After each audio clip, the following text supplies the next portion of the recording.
Hi, I'm Dr. Nalini Prasad at Laser Aesthetica in Roseville, California, and today we're going to be talking about laser hair removal. So I have been here at Laser Aesthetica for almost 20 years. The very first laser treatment that I introduced into my practice is laser hair removal. So I've been practicing that particular treatment for about 20 years, right from when it got started to the time to now when it's so popular with pretty much everybody. How laser hair removal works is this. The laser is actually targeting color, not hair. So when you have color in the hair underneath the skin, the laser will be attracted to that melanin, the color. And once the melanin absorbs the laser energy, which is really light, it heats up, and it's that heat that kills the surrounding follicle. Now, follicles are always in different phases. There's the anagen phase, the catagen phase, and the telogen phase. So your hair follicle that you're trying to get rid of does need to be in the anagen phase for it to be affected. If the follicle is in a dormant period, it will actually not be treated. That's why it takes a number of treatments for the laser hair removal to get rid of most of the hair that's any part of the body that we're trying to get rid of unwanted hair from. So the types of devices that are used are lasers, which are either using the Alexandrite wavelength, the diode wavelength, or the ND-YAG wavelength. Over the years, I've had several different devices. As technology has improved, we've continued to upgrade our laser hair removal lasers. At the moment, we have one of the best devices on the market. It is the Splendor X, made by Luminous. It has both the Alexandrite wavelength for those patients that are more fair skinned and have darker hair, and it also has the YAG laser for those patients with darker skin and darker hair and dark hair. But it also allows us to combine both the Alexandrite and the YAG laser, both of those wavelengths at the same time, to give more efficacious treatments for patients. So laser hair removal will work on all different skin colors. However, the hair that we're trying to target does need to have pigment in it. So it does not work on gray, white, or blonde hair. Even red hair is very limited. The hair color needs to be brown, dark brown, or black for laser hair removal to work. The laser's pretty much targeting the melanin, the darker color. In terms of areas on the body where laser hair removal is not recommended, I think the only place where patients are not going to come in and do laser hair removal is going to be the scalp. No one really comes in and wants to do treatment there. There's really no reason for it. It would be very painful because there are so many hair follicles in that area. So any place where there is unwanted hair, one can do laser hair removal to get rid of that hair. Laser hair removal is not considered a permanent process. It is considered a process that removes most of that hair.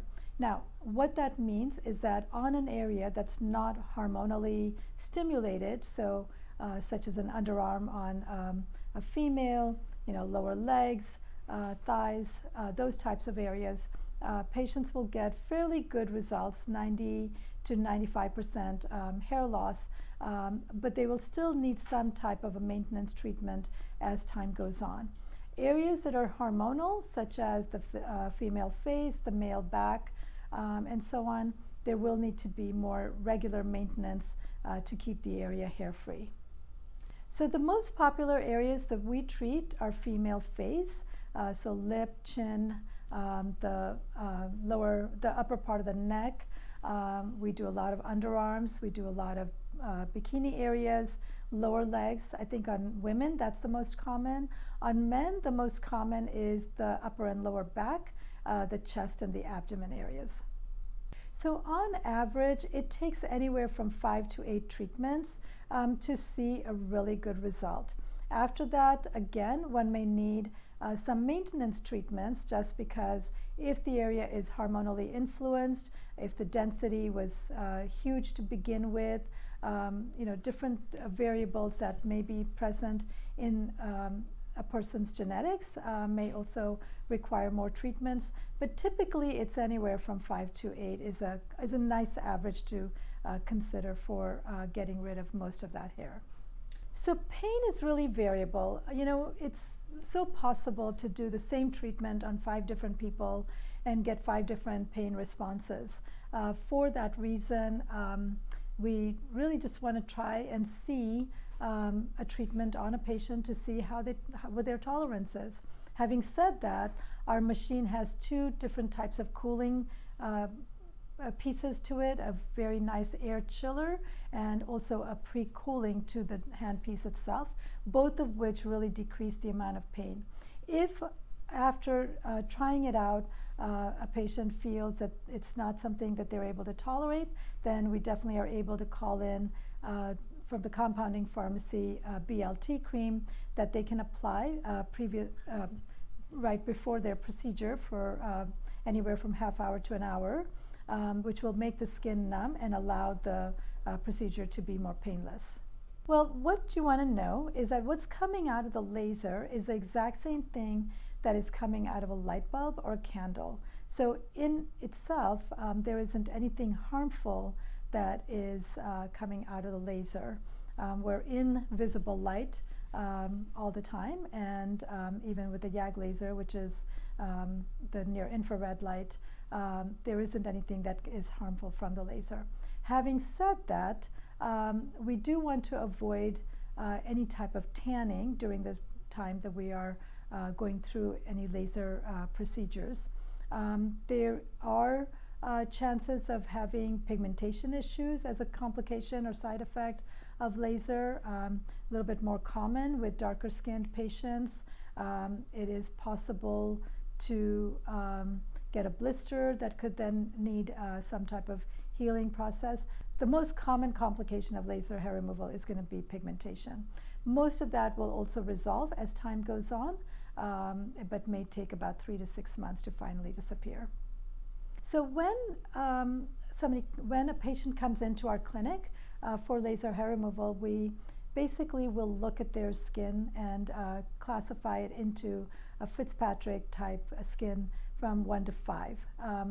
This questions that we ask to determine that is the heritage that the patient has, which means how much color can their skin hold. So are they Northern European, Eastern European, or darker skin with African American coloring to them.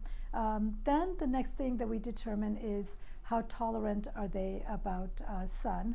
So do they tan easily, or they pretty much just burn? With answering those questions, we can determine if you are anywhere from a Fitzpatrick skin type 1 to 6. 6 being the African American skin, and 1 being the very fair Northern European skin color. Then determining what type of laser we want to use is just really going to depend on the amount of color that your skin holds. We would want to use the YAG laser for somebody with darker skin type, and the Alexandrite laser for somebody with the more fair skin type, and a blended Alexandrite YAG laser for somebody that's more in the Fitzpatrick skin type 4 or 5. So those are the different combinations that we're able to have in our clinic, which make it very exciting to get really amazing results.